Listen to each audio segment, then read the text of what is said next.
Сүлеймен Ағдырашев биыл ғана Ұлыбританиядағы Экзетер университетін бітіріп, туған жеріне еңбек етуге келген жастардың бірі. Қазір ол теңіз кенішіне сервистік қызмет көрсетуші отандық компаниялардың бірінде бас маман қызметін атқарады. Алдымен Түркия және Англияда 12 жыл бойына білім алған жас маман қазір компания үшін басты кадрлардың бірі. Мое место здесь, и я хочу. Менің орным осында екенін сезіндім. 12 жыл алған білімімді қазір қазақ бизнесінің дамуына пайдаланып жатырмын. Шетел алған білім, бүкіл іс-тәжірибемді енді өзіміздің отандық бизнеске арнағым келеді.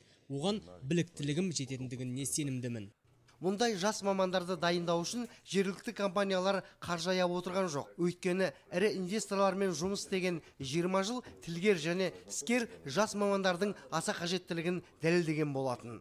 Именно молодежь может подвинуть нас вперед. Жас мамандар аса қажет. Әсіресе халықаралық маңыздағы келісім-шарттар жасасу кезінде тіл білетін іскер мамандардың көмегіне зәру болатынбыз. Қазір осы олқылықтың орны толды. Біздің жас мамандарымыз ешбір елдің елшілерінен кем емес жағдайда еңбек етіп жатыр.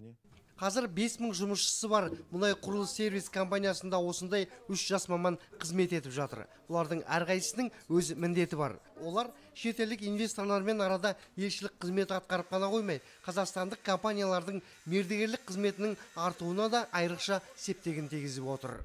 Бекен Әлирахым Әзілхан Уахитов, Атырау облысы 24 KZ.